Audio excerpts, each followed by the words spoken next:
Bonsoir à tous, c'est Chris Mbumba, j'espère que vous allez bien. Aujourd'hui est une nouvelle semaine, une semaine d'opportunités. Aujourd'hui nous allons parler de 3 choses subtiles qui divisent un couple. Mais avant de commencer, j'aimerais remercier Joël Anouchka pour son premier commentaire sur YouTube et Sharon Zhang pour son partage sur Facebook et Nangamba pour son partage aussi sur Facebook.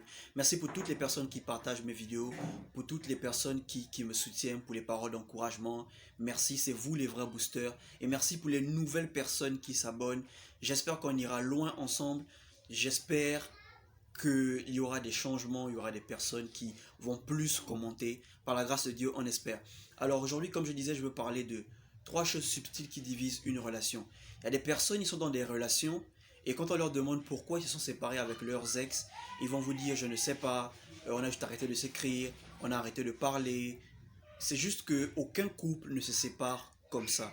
Il y a des choses qui s'incrustent dans nos relations de manière subtile que nous-mêmes on ne voit pas. Des choses qui divisent des couples faibles. Alors aujourd'hui, je vais vous donner ces 3 choses. L'une des premières choses qui divise une relation, c'est une perception différente de l'amour, une perception différente de la relation, voire même une perception différente de la vie. Il y a des filles, quand elles sont en relation avec leur mec, elles veulent voir leur mec tous les jours, elles veulent être avec leur mec tous les jours, elles veulent sentir leur mec tous les jours. Et le mec, lui, ça ne l'arrange pas. Ça ne l'arrange pas parce que lui, il ne voit pas l'amour comme ça en fait. C'est pas qu'il n'aime pas la meuf, il aime la meuf, mais il ne voit pas l'amour du genre que je veux être avec ma meuf tous les jours. Donc du coup, ça crée un problème chez la fille. Ça crée un problème. Elle commence à se dire, il ne m'aime pas, pourquoi moi je veux être avec lui et puis lui il veut pas être avec moi. C'est pas que la personne ne t'aime pas, c'est juste que la personne ne voit pas la relation comme toi. Vous allez voir, il y a des filles, elles sont très chrétiennes. Et elles sortent avec un mec qui est dans le showbiz en fait, qui est dans le business. Et quelqu'un qui est dans le showbiz, c'est quelqu'un qui est toujours dans le mouvement, qui est toujours dans le show, toujours dans les soirées de boîte de nuit, des organisations et tout le reste. Mais comme la meuf, elle est chrétienne, elle ne peut pas fréquenter ce genre d'endroit. Ça fait un blocage entre les deux. Ça fait un blocage entre les deux. Et c'est du genre, c'est 2 mondes qui sont ensemble, 2 mondes qui ne voient pas les choses de la même manière, et ils finissent par se séparer. Parce qu'après, ils n'ont plus rien à se dire. Parce que quand la fille va parler de Dieu au gars, le gars va s'ennuyer. Et quand le gars va parler de ses soirées boîte de nuit avec la fille va s'ennuyer. Donc vous voyez que non, c'est 2 perceptions différentes, 2 perceptions de la relation, 2 perceptions de l'amour.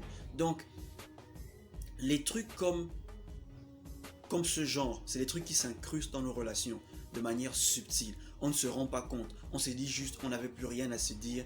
On n'arrivait plus à parler.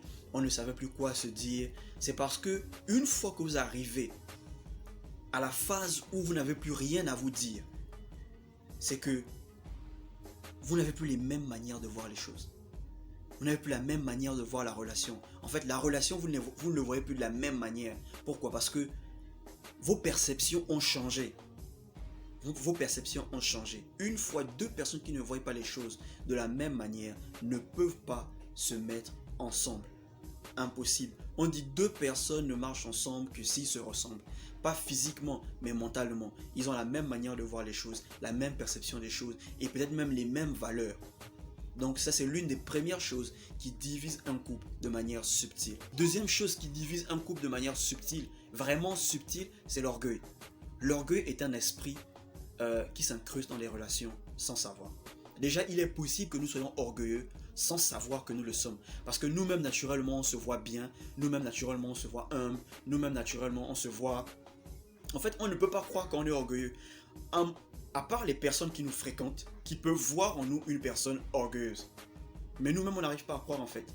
Imaginez, vous êtes dans une relation, votre partenaire vous fait une remarque. Et vous n'arrivez pas à digérer la remarque. Tout à coup, vous vous sentez vexé. Simple, juste une petite remarque vous vexe. Et vous vous dites, s'il ne m'écrit pas, je ne l'écris pas. C'est lui qui a eu tort, c'est elle qui a eu tort. Ce genre de choses, moi je ne tolère pas ça. Et voilà, vous êtes en ligne sur WhatsApp, vous êtes en ligne sur Messenger, mais personne n'écrit à lui. Pourquoi? Parce que l'orgueil s'est mis au milieu. L'orgueil s'est mis entre vous. Et là, vous vous dites, je ne peux pas l'écrire s'il ne m'écrit pas. Je ne peux pas l'écrire si elle ne m'écrit pas. L'orgueil est une chose très subtile qui divise les relations.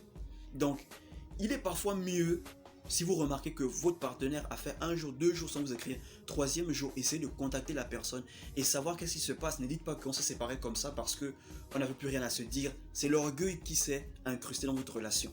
3e chose, et vraiment 3e chose, c'est vrai que ça choque, mais 3e chose qui divise une relation de manière subtile, c'est la pauvreté. Oui, c'est vrai que ça choque. La pauvreté divise les couples plus que la tromperie, plus que l'impolitesse, plus que le mensonge. Il y a des gens qui vont vous supporter au début parce qu'ils croient qu'ils ont trouvé en vous un moyen de s'en sortir. Mais quand ils voient que vous ne répondez plus à leurs critères financiers, ils vous abandonnent, que ce soit de manière amicale ou amoureuse. Il y a des amis qui marchent avec vous parce que vous êtes le fils d'un d'eux. Vous êtes le fils d'eux. Et quand ils voient que vous ne répondez plus, ils s'éloignent de vous. Et le jour que vous en avez, ils reviennent. Oh, maintenant on dit quoi?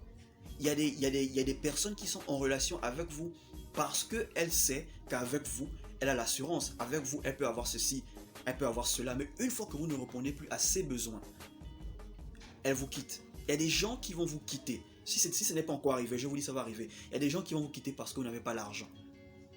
Il y a des filles qui vont vous quitter parce que vous ne répondez plus à leurs besoins. Et il n'y a pas que les filles, il y a même les hommes qui se mettent avec les femmes pour l'argent. Une fois que cette dernière ne répond plus à ses besoins, cette dernière ne répond plus à ses solutions, à ses problèmes, il laisse la personne. Donc c'est pourquoi j'aime toujours dire aux frères, toujours aux hommes, que les gars, cherchez-vous premièrement. Cherchez-vous premièrement. Parce que, vous savez, la pauvreté, quand une personne vous quitte parce que vous n'avez pas telle chose, ça fait mal. En fait, vous vous demandez quoi, cette personne était avec moi juste pour ça? Il y a des gens, une femme vous quitte parce que vous n'avez pas l'argent, au lieu d'aller chercher un boulot, au lieu de prier Dieu pour que Dieu vous trouve une solution, ils vont encore chercher une autre femme. Quand une personne vous quitte parce que vous ne répondez pas à ses besoins, une personne vous quitte parce que vous n'avez pas l'argent, ça doit booster quelque chose en vous, ça doit créer quelque chose en vous pour dire, il faut que je me cherche premièrement, avant de chercher l'argent. Il y a des gens qui vont vous quitter parce que vous n'avez pas telle chose ou telle chose. Et quand ça va arriver, que cela vous encourage, que cela vous booste à aller de l'avant, à trouver une solution pour vous premièrement. Une fois que vous avez une solution stable, là maintenant, vous pouvez chercher une personne qui va partager ce bonheur avec vous. Si vous avez la chance de trouver une fille qui vous supporte dans vos moments durs, gardez-la précieusement. Mais c'est rare parce que la pauvreté sépare plus que la tromperie, le mensonge, le manque de respect. Ce sont ces 3 choses subtiles. Une perception différente des choses, l'orgueil qui est vraiment subtil et la pauvreté. C'était Chris Mumba, votre booster. Si vous avez aimé la vidéo, laissez un commentaire, dites-moi ce que vous en pensez et surtout partagez en masse, et surtout abonnez-vous. Mais avant de partir, ne quittez pas, un conseil pour les frères. C'était Chris Mumba. Ciao. Tu peux pas faire ça. Ça y est, j'avais encore le sang chaud et tout le bazar. Ne cours pas derrière une femme. Va chercher ta vie. Va à l'école. Finis tes études. Bosse dur. Deviens quelqu'un. Quelqu'un de remarquable. Tu ne courras plus jamais derrière une femme.